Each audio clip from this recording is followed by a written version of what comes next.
మనం ఏ దేవాలయానికి వెళ్ళినా, ఏ టూర్‌కి వెళ్ళినా అక్కడున్న వస్తువులు ఏవో ఒకటి ఖచ్చితంగా షాపింగ్ చేసి తీసుకెళ్తాం కదండీ! అలా కాశీకి వెళ్ళినప్పుడు మేము కూడా ఏమన్నా కొందామనేసి ఇలా షాప్‌కనేది వచ్చేసామనమాట. ఇక్కడ మనకు శివలింగాలు చాలా డిఫరెంట్‌గా ఉన్నాయండి.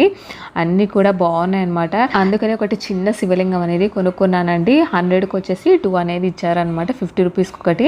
ఇంకా ఇంట్లోకొకటి, మా ఫ్రెండ్ వాళ్ళకొకటి అనేసి 2 తీసేసుకున్నాము. ఇక్కడ మనకు ఎక్కువ రుద్రాక్షలు, ఇంకా పూజా ఐటమ్స్ ఎక్కడైనా ఉంటాయి కదండీ!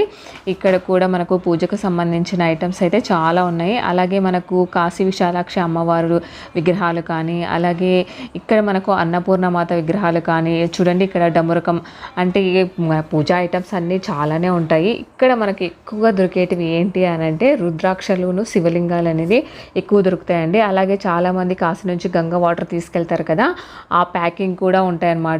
మనం ఏ షాప్కి వెళ్ళినా ఖచ్చితంగా బేరం ఆడే తీసుకోవాలండి. లేకపోతే